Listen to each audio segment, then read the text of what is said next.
네, 오늘장 손전략 시간입니다. 어제 아시아 증시가 일제히 3에서 4%대 급등세를 보여준 가운데 우리 증시도 코스피, 코스닥 양시장 모두 다 1%대의 동반 강세를 보여줬습니다. 코스피가 2개월 만에 1940선을 훌쩍 뛰어넘는 모습이었는데요. 자, 그렇다면 오늘 시장은 또 어떻게 꾸려질까요? 미리 점치면서 전략을 세워보도록 하겠습니다. 한국투자증권의 박재영 차장과 함께합니다. 안녕하세요. 안녕하십니까. 네, 어제 코스피가 1950선까지도 바짝 다가서는 모습이었습니다. 특히나 눈에 띄는 것이 수급적인 측면에서 외국인들의 순매수가 상당했는데요. 3,700억 원이 넘었습니다. 올해 들어서 최대치를 기록했고 정말 매수다운 매수를 보여줬는데 특별한 이유가 있었을까요?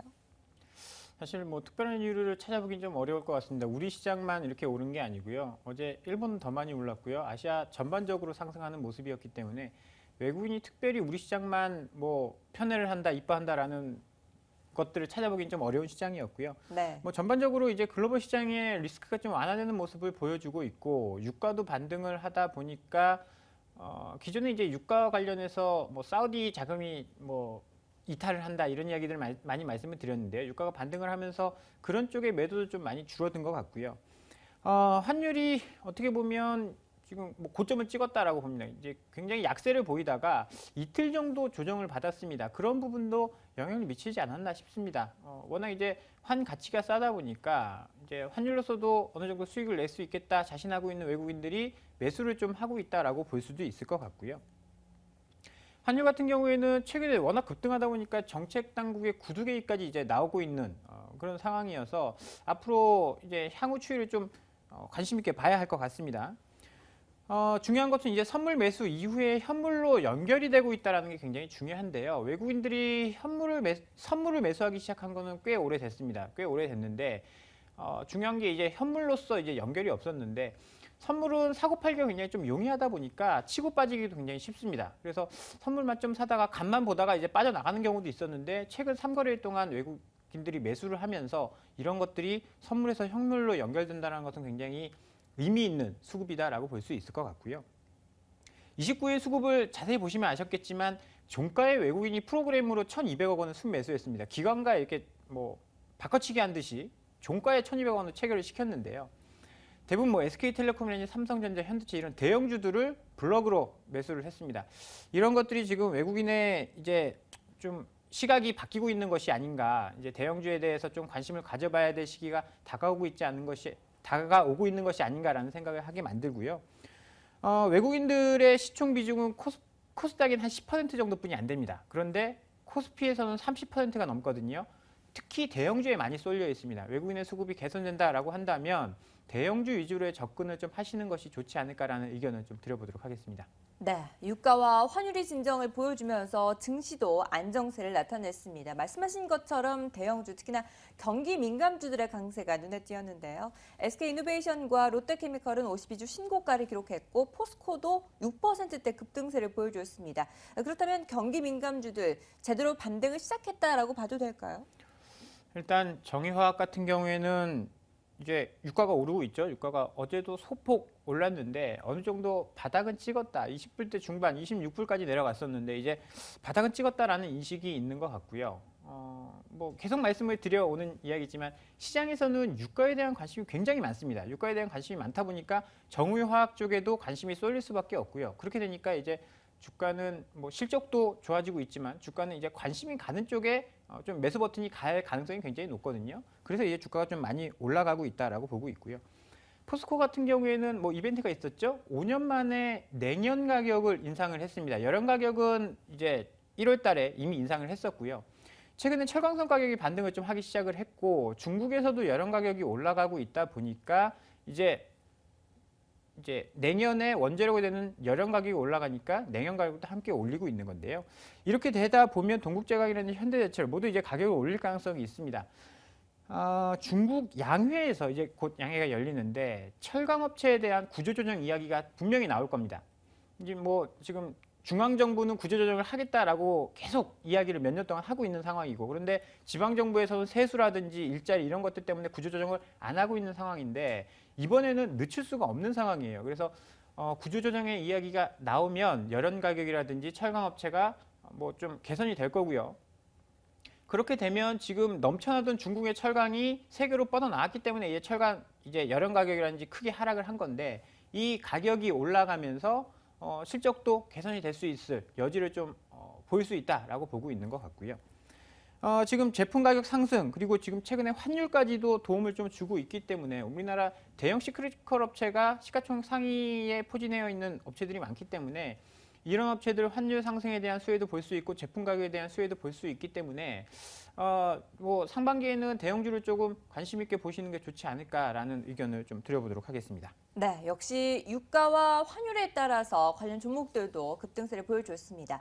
자, 그리고 또 하나의 이슈가 있습니다. 두산 그룹들을 좀 살펴봐야겠습니다. 박용만 회장이 박정원 회장에게 승계 자리를 내줬습니다. 이제 회장 자리가 바뀌면서 그룹주에 대한 관심이 높아졌는데 두산 그룹주 안에서는 어떤 종목들 중심으로 추려봐야 될까요?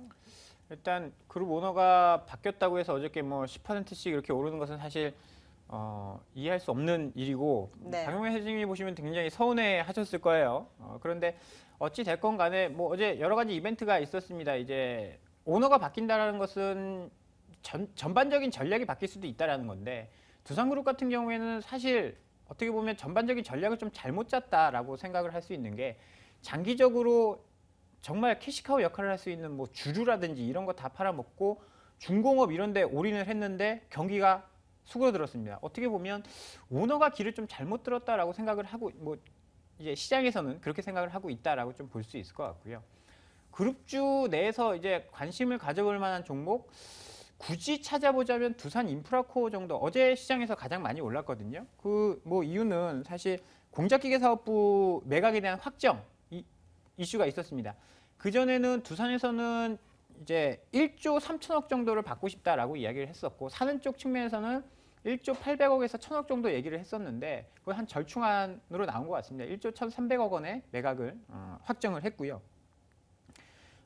이렇게 되면 이제 1조 3천억 원의 현금을 확보하게 되고 밥캣을 IPO, 국내에서 IPO 한다라고 이야기했지 않습니까? 그렇게 되면 8천억 원 정도의 유동성이 더 나오게 됩니다. 75% 지분을 가지고 있는데요. 구주 매출 한 25% 정도 할 것 같고요. 그렇게 되면 전체적으로 예상하는 IPO 금액이 3조 8천억 원, 뭐 4조가 좀 안 되는 금액인데 그렇게 되면 8천억 정도의 현금이 더 나오게 됩니다. 지금 두산인프라코어의 전체 부채가 3조 7천억 원인데요. 이제 어느 정도 부채 부담은 해소할 수 있을 것 같고요. 단기적으로는 대차장과 굉장히 크게 감소를 하면서 주가가 좀 올라갔는데 길게 봐서는 장기로 봐서는 이게 정말 좋은 일인가를 생각을 해봐야 할 것 같습니다. 유동성 문제는 해결이 될 수 있는데요. 공작기계 사업부 돈 잘 버는 사업부인데요. 그거 팔아먹고 밥캣도 연결로 75% 지분 있다가 25% 날라가면 연결로 매출이 줄어들 겁니다. 그러면 황금알을 낳는 거위에 배를 가르는 격이 아닌가라고 생각을 해볼 수 있거든요.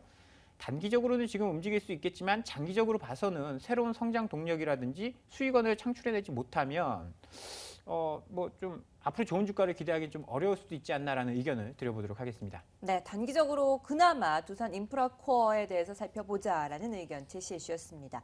자, 이제 코스닥으로 좀 넘어가 보도록 하겠습니다. 코스닥도 660선 회복했습니다. 그런데 기관이 사들인 게 아니라 외국인이 사들였습니다. 이건 어떻게 분석해야 될까요? 사실 외국인이 현물, 그러니까 코스피 현물을 사면서 코스닥도 같이 사주고 있거든요. 뭐 편식을 하지 않는다라고 봐야 할 것 같고요. 어저께 뭐 600억이나 매수를 했다라고 생각을 할 수도 있겠지만 그 중에 615억 중에 322억을 셀트리온을 샀습니다. 나머지 수급 보시면 다 100억 미만이에요. 거의 뭐 수급이 없다라고 보셔도 좋을 만큼 셀트리온에 몰려 있다라고 보시면 될 것 같고요. 어제 뭐 개인이 많이 팔았다라고 하는데 개인이 440억 셀트리온은 순매도했습니다. 이런 것들을 보면 뭐 어제 외국인의 수급에는 셀트리온을 제외하면 그렇게 뭐 좀 볼만한 게 없었다라고 뭐 해석을 해볼 수 있을 것 같고요. 개인도 뭐 셀트리온 440억 순매도 빼면 어저께 순매수였다라고 볼 수 있을 것 같아서요. 뭐 어제 특별한 뭐 외국인이 뭐 코스닥이 좋아서 매수를 했다라고 볼 수는 없을 것 같습니다. 네, 외국인들은 코스닥을 사들인 게 아니라 셀트리온을 사들였군요. 알겠습니다. 자, 그럼 오늘 시장 전체적인 전략도 좀 세워보도록 하겠습니다. 3월의 첫 주 어떻게 마무리를 지어야 될지 그 안에서 또 관심 가져볼 만한 종목도 하나 꼽아주시죠. 네, 사실 불안했던 요소, 시장 요소들이 몇 개씩 안정을 찾아가고 있습니다. 환율이 뭐 올라가는 거 대형주에게 좋다라고는 하긴 하지만 너무 속도가 빨랐었고요. 한 이제 우리 환율이라는 것은 시장을 보는 거울인데 계속 약세를 간다는 것은 우리 시장이 안 좋다라는 뭐 이야기를 하고 있는 거거든요. 환율이. 그렇지만 이제 상승 속도도 좀 꺾였고 위쪽에서 내려오기 시작을 했고요. 요거 외에 이제 외국인 수급이 개선이 되고 있습니다. 외국인이 계속 좀 매도를 하다가 선물 시장에서 매수가 들어온 이후에 현물로 연결되는 것 나쁘지 않아 보입니다. 환율 주춤 그리고 유가도 상승을 하고 있기 때문에 시장은 어느 정도 안정을 좀 찾아가고 있다라고 볼 수 있을 것 같고요. 기술적으로도 저항 역할을 하던 60일선은 어제 단숨에 넘어버렸습니다. 계속 60일선 맞고 떨어지고 하던 좀 기분 나쁜 시장이었는데 어저께 갭 상승을 해서 밀리지 않고요. 음봉이 나지 않고 양봉으로 갔다라는 것도 기술적으로 나쁘지 않은 모습이었다라고 생각을 합니다. 그래서 뭐 어제 미국 증시가 그렇게 강하지 않았는데 뭐 우리 시장 좀 버텨줄 것으로 기대를 하고 있고요. 3월 달에 대형주 중심으로 시장이 좀 돌아 나올 가능성을 좀 말씀을 드려 보겠고요. 관심 종목으로는 기아차를 말씀을 좀 드리도록 하겠습니다. 어저께 2월 판매 데이터가 나왔는데 사실 2월 판매 데이터가 좋을 거라고 생각은 안 했습니다. 그런데 뭐 예상만큼 나쁘지 않았었고요. 미국 판매 데이터가 굉장히 좋게 나왔습니다. 미국의 이제 전체 판매 데이터가 6.5% 정도 증가를 했고요. 현대차가 1% 증가했고 작년 대비 기아차가 무려 13%나 증가했는데요. SUV 차량이 굉장히 잘 판매가 되고 있습니다. 그래서 지금 환율도 뭐 긍정적으로 움직이고 있고 자동차도 잘 판매가 되고 있고 최근에 좀 좋지 않던 외국인 수급도 매수로 좀 전환되는 모습을 보여주고 있기 때문에 기아차에 대한 관심을 좀 가져볼 필요가 있어서요. 관심지로는 기아차를 제시를 해드리도록 하겠습니다. 네, 시장은 다소 안정을 찾을 것으로 또 한 번 추가 상승을 기대하고 있고요. 그리고 관심 가져볼 만한 종목으로는 기아차를 꼽아주셨습니다. 네, 이렇게 해서 한국투자증권의 박재영 차장과 함께 오늘 시장 전략을 세워봤습니다. 말씀 감사합니다.